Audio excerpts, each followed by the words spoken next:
Many of our investors, and even myself, when I first starting off as a real estate, right, we can buy single home family or maybe couple home family, or even investing in apartments. But we always have this type of question is, okay, what type of business structure does it really make sense for us, right?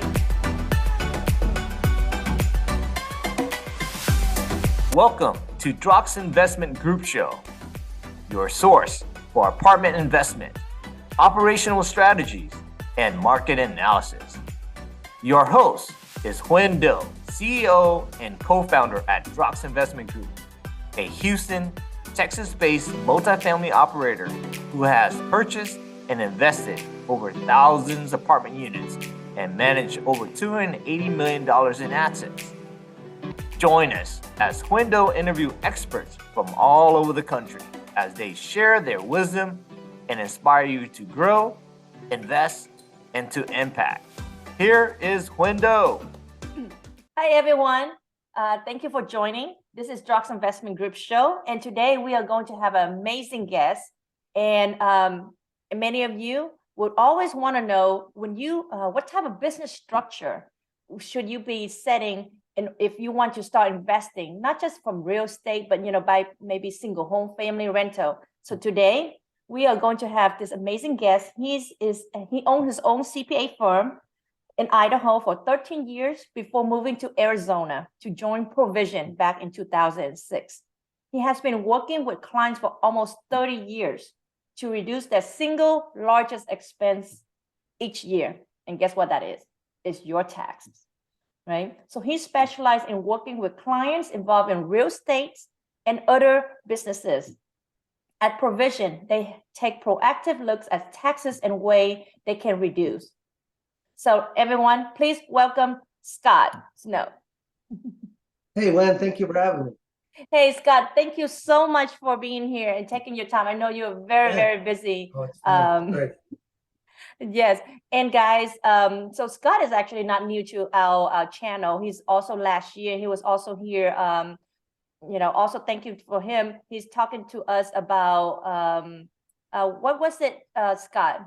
Well, we talked about real estate professional last fall. That's right. Well, How we to talked about real estate qualify for the real estate professional. And if you guys are interested about that, and that is one of a key component in order to save your tax, is how to be qualified for a real estate professional. But today, he's also going to talk to us now, if you want to invest, what type of business structure is best for you from a tax perspective. So before we go on, so Scott, you want to tell us a little bit about your background? Yeah. Like I said, like when you said, Len, I've been doing this almost 30 years now. I'm one of those weird guys that loves taxes. I do. I love putting together the puzzle that it is and helping people really save, like you said, the biggest expense they have. My wife thinks it's a little crazy a little bit sometimes, but I do. I just love my job, and I love working with people like yourself and other entrepreneurs that really either taxes can be complicated, it can be confusing, and really helping them find and look at taxes more proactively versus just reactive. You know what I mean? Every time someone does your taxes, you owe money, you don't owe money, okay, great. But are we really looking proactively, like for 2023? What are we doing right now to save taxes next spring, right? So really looking at that proactive. And that's really what our firm does, is really takes a good look at saying, okay, what can we do now to save taxes later? It's not always looking behind, saying, okay, what did I do? We want to look forward.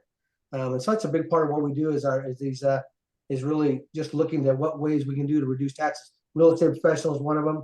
We use entities a lot for protection and different things to help reduce taxes as well.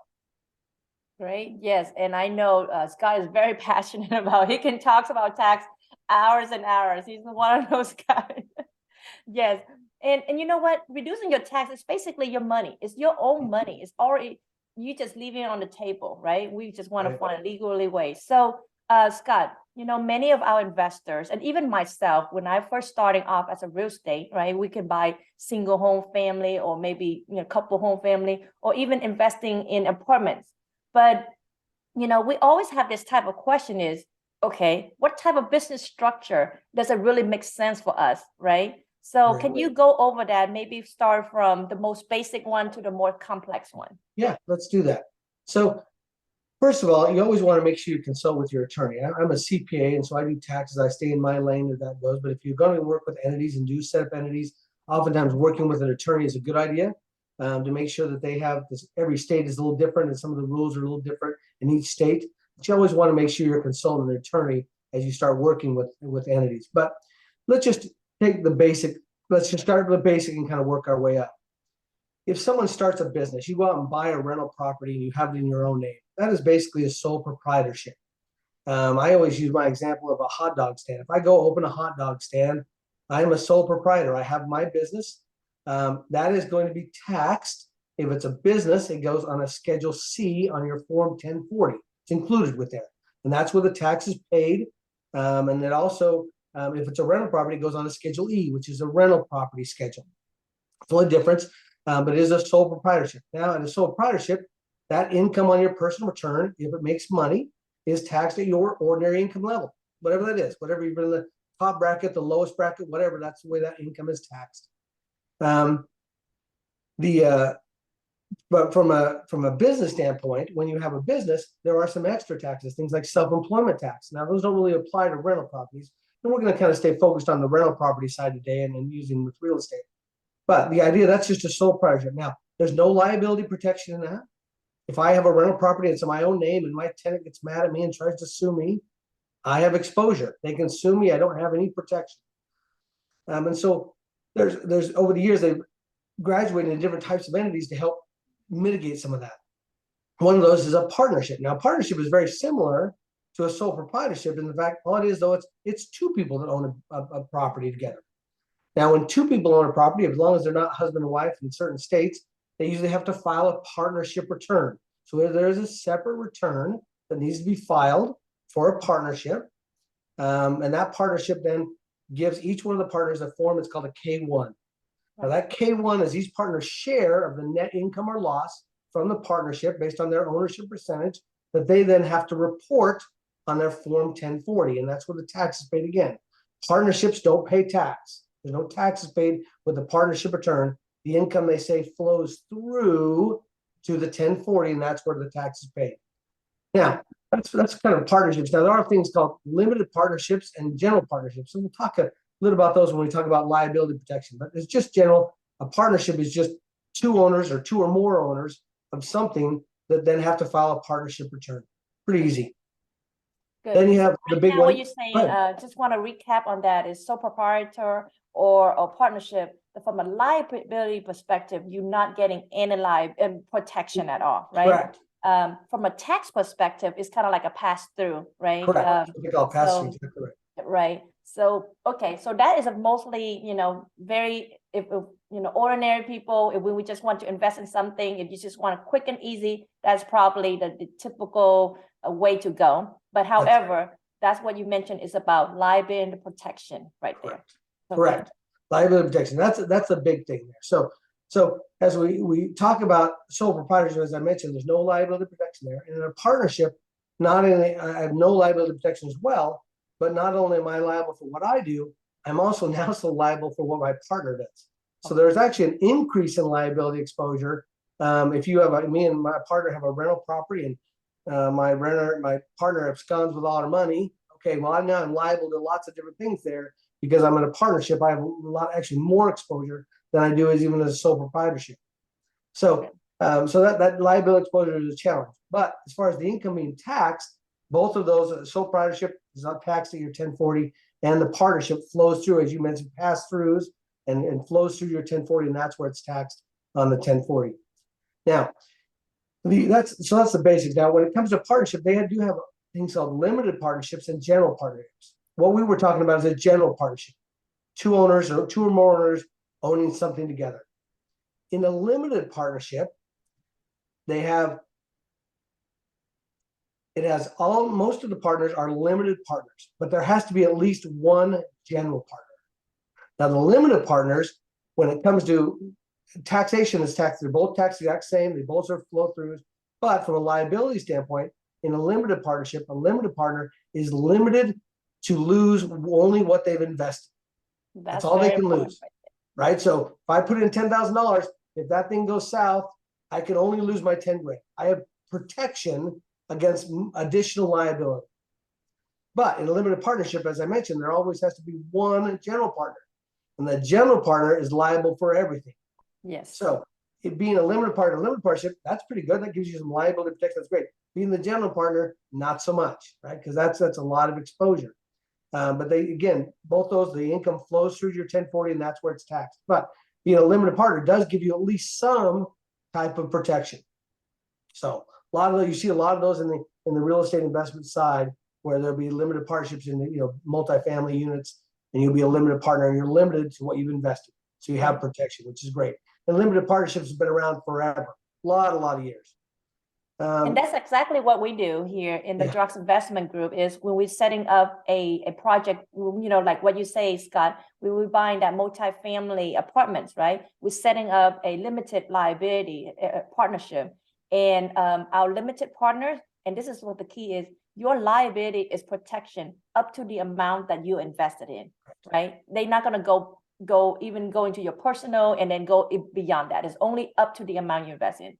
The general partners is where the risk, and then they are going to inherit. And this is where, a lot of our limited partners really enjoying that, is because they also enjoying as part of the, the profit sharing, the ownership, but the liability is protected from that standpoint. Yes. You're exactly right. That's exactly right. That's why most people use limited partnerships, because they've been around a long time and they give them great liability protection. It's like I said, you see a lot of those are a great entity. Now, in the 90s, what got popular is LLCs, limited liability companies. Now, they are really kind of a unique animal, because LLCs offer protection to their investors like a limited partnership. You're only limited loss of what you've invested, but it gives that liability protection to all of the owners, which that's kind of nice. And from a taxation, though, an LLC can choose how it pays tax. So I could have an LLC, my own LLC, I own 100% of it. It's called a single member LLC. It has only one owner, and that would be reported on my 1040. It doesn't even have a separate filing requirement. If I have an LLC that has multiple owners, then it would be taxes. It would be a partnership, and I have to file a partnership return. Or I could have an LLC that could be a C corp or an S corporation. We're going to talk more about those in a minute. But an LLC has a lot of benefits that the limited partnership does.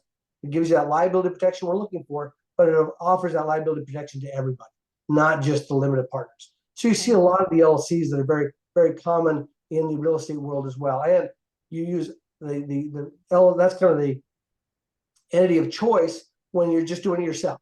I'm going to create my own little LLC for me, and I'm going to put my rental property in my LLC, and that gives me protection should the tenant try to sue you. This is the one we see the most often, right? Is someone, hey, I want to do an investment. I want to buy a single family home. I want to buy a duplex. Okay, what do? Well, I would set up an LLC. Usually we recommend setting up that LLC in the state in which the property is located, wherever that is. So not necessarily where you live, but where the property is. You set that LLC up in the state, and then you put that property into the LLC. If there's a thing called a warranty deed, which is a legal thing to put the property in the LLC, and now you have protection. So if the tenant tries to sue you or do something, they can't get through. They can't get through that LLC. They can't get to your other personal assets. And that's what people are looking for. It still gets reported on your 1040. Taxation is the same, but now you have liability protection. And this is the one I get the question the most. Okay, I'm buying a rental property. What do I do? That's what I would do. I would set up the LLC in the state in which the property is located, put the property in there, run it like a business. It has its own bank account.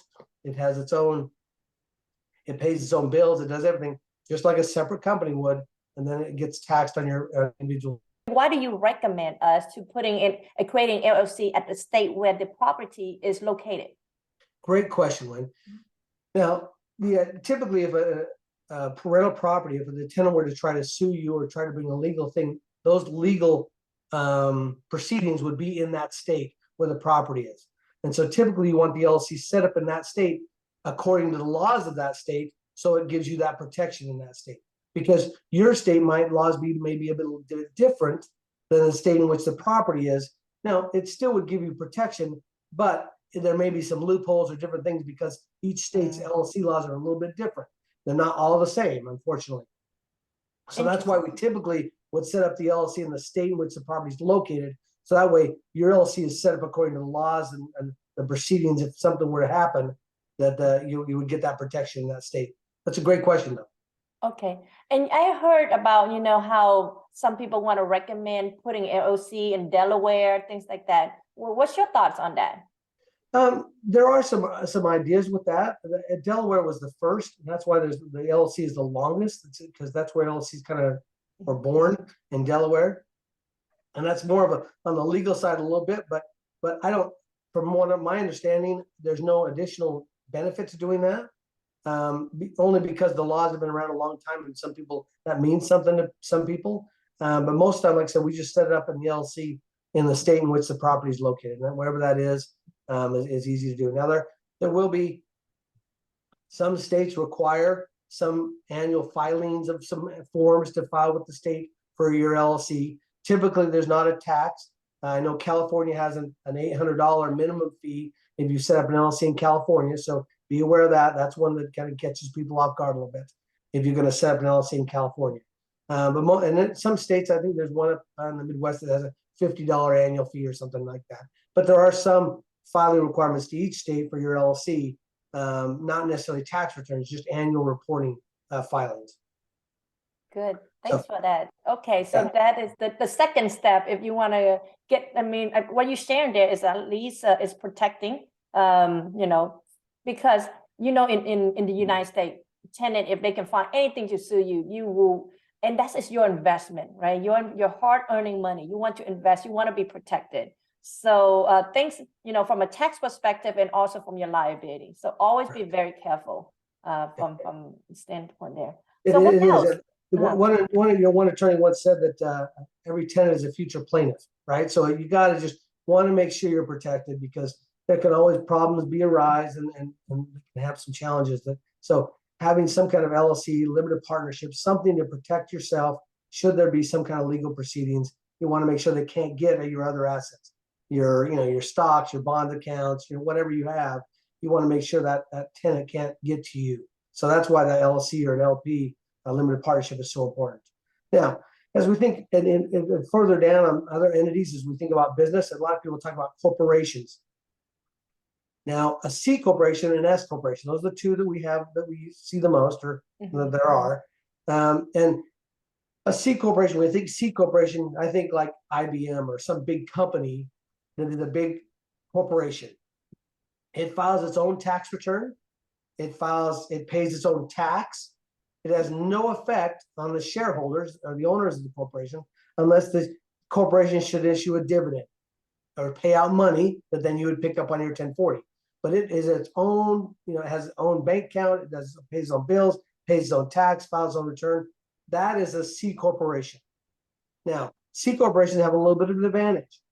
They have a flat tax rate of 21%, which is kind of nice. People like that idea, because if I'm in the top tax bracket on my individual return, if I could have some money in the C corporation level taxed at 21%, that'd be really exciting to me. However, it's not. There are some challenges as well, because sure, if my corporation were to make money and I pay 21%, great. It's all that money is still in my corporation. I can't get it out. If I get it out of my corporation, it comes out of a dividend, and then I pay the extra tax on it on my 1040. So as cool as it sounds, it's still got some challenges with a C corporation. And an S corporation is basically just a hybrid between a C corporation and a partnership, because it is a corporation that has shareholders, has all the same things as a corporation. It files its own tax return, it pays its own bills. However, it doesn't pay its own tax. The income flows through like a partnership to your 1040, and that's where it's taxed. So an S corporation is kind of this hybrid between a partnership and a C corporation. It has some of the blessings of a corporation, which are great because the corporations have been around for 100 years. And so the liability protection is solid and great. There's never any challenges there. But with an S corp, that income then flows through and is taxed to your 1040, versus where a C corp pays its own tax. So those are the big tax entities. Now, when it comes to real estate, typically we would never want to put real estate in anything that has the word corporation in it, S or C. You never want to put real estate into a corporation. And the reason is because of the taxation. If I own a rental property and I were to sell it, after I've owned it for a long time, that gain is what they call long-term capital gain. And that's a max rate of 20%, which is great. Corporations do not have that, Oh. right? They do not have a capital gains rate. So there can be some challenges. Also, there can be refinancing can be a problem in corporations. If I have a property in a corporation and I want to refinance it, okay, well, how do I refinance it? Not in my name. So you have to pull it out of the corporation, put it in your own name. And if you do that, that's a taxable event, which can cause taxes, and you didn't even do anything. So usually we would never want to put a property, anything that is a corporation. Corporations are great for management companies, property management companies, businesses, things that are different from the real estate, a similarity from the real estate, actually owning the real estate. Typically, the ownership would be limited partnership, LLC, limited liability company. That's where the ownership would be. Management, maybe S Corp, C Corp, that sort of thing. But those are kind of other entities that are kind of on the outside of when you're talking about real estate. We do see a lot of, C corporation management companies where people are, hey, I manage my own properties. I'm going to manage, some of my friends' properties as well. Okay, well, I'm going to set up a little business. That would make sure a C corporation may make some sense for that, to run that, because it's not owning property, it's just managing. And so you do see that quite a lot. Oh, wow. That is quite a golden nuggets right there, right? To know, because there's a lot. That right there, or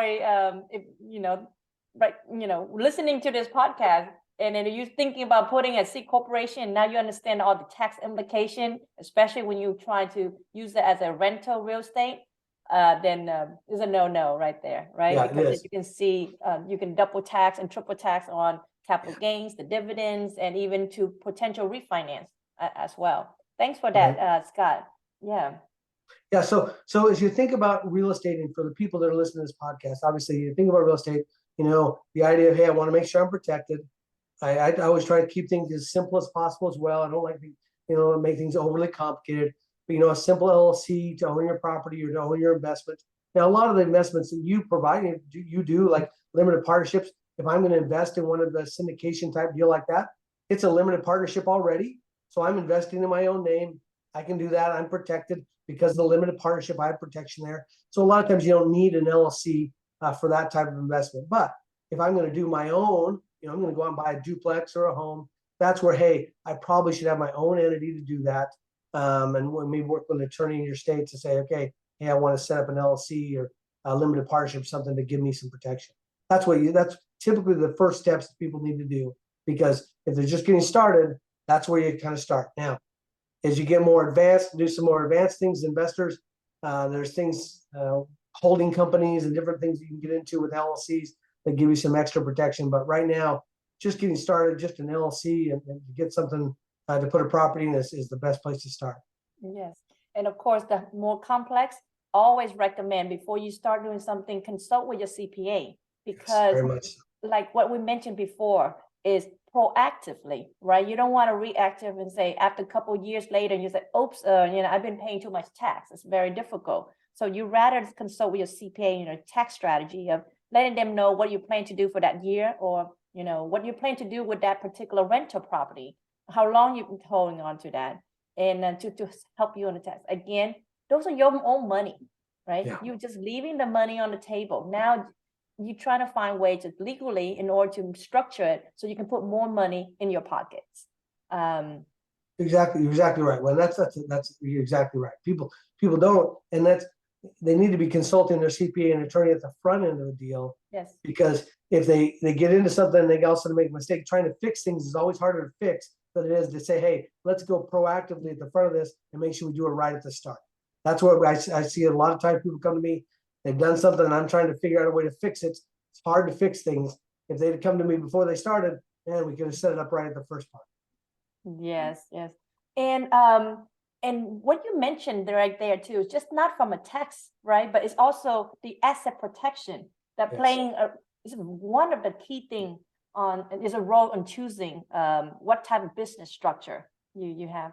So just to simplify, like what Scott was saying. So for the multifamily syndication, I just want to reiterate to our investors, since when you've invested in a project, it's already part of the LLC structure. So your liability is only up to the amount that you invested. So you can even invest in as an individual or an LLC if you want to. I mean, but even if LLC, now you actually spend money to create the LLC, because if individually, you're still up to only that amount that you invested. So it's already protected from itself already. But it's up to you to decide if you want to put an LLC or just an individual name, because actually it's all passed through from that standpoint. So Exactly. You explained it perfectly right there. That's exactly right.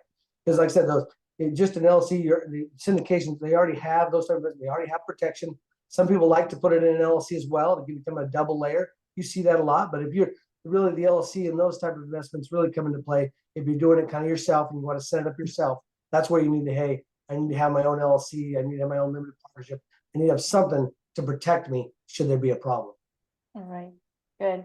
And Scott, how if you know our listeners here, do they have more questions? How do they reach out to you? How can they contact you? Yeah, great. That's great. Well, thanks for we have our website. It's called provisionwealth.com. And they can reach out there. There's a fill-in form there. They can reach out to us. And we do offer that free 30-minute consultation if they want to reach out, and we'd love to meet with them for a few minutes, talk to them about what they have going on, see if there's something we can do to help, and really, come up with something to be proactive about their taxes. Because as you said in the beginning of this, that is the single biggest expense our clients have all year. And sometimes it gets taken out of their paycheck and they don't see it really at the end. But you add up all the Social Security and all the income tax you pay, it is the single biggest expense you make each year. And just making a small proactive change, we always say that you want to change your tax, you change your facts. And changing your facts, whether you're doing real estate or doing something to change your facts, can make just a small thing in that money that you can keep some of that money in your pocket. That permanent tax saving that I'm not ever having to, it's not deferred. I'm keeping that money. And like I said, we'd love to sit down with you, with any of the people that are involved with you, to chat with them and see what we can do to help. But provisionwealth.com is the website. Mine, again, Scott Snow. Great. And guys, you know what? Yes, you can spend times and hours on YouTube trying to learn, understand business structure, but time is money. Time is very valuable. And sometimes you may think from YouTube and Google, but there's also, that's why I say just leave it to the expert because the expert will know they living and they breathe during this, right? And tax. And then every year, actually, my understanding is every year there's a different rules in tax on different ways. So there's no way, if you're a doctor or if you're an entrepreneur, if you're a real estate investor, if that's what you focus on, then, sometimes understand, but of course, leave some more of the detail to the expert. And I highly suggest you reach out to Scott or Provision, because in that 30-minute, that free consultation, and thank you, Scott, for offering that, because one thing I really like is he would tell you the way it is. He would tell you, is it valuable? Can he actually help you and save you more money? Or if it's not, if you're doing the right way, you already like trailblazing, then there's no need for him to help. But he will also tell you that as well. Yes, right? I love to do that all the time. When there's certain people that someone set them up right and they're doing things correctly right now. Just someone having a second opinion and reassured that you're doing it right. Great. I said there's a lot of people out there. There's a lot of good CPAs and attorneys out there doing good things. So, but yeah, I'd love to sit down and see what we can do proactively and see if there's things we can do to help. Always want to try to do.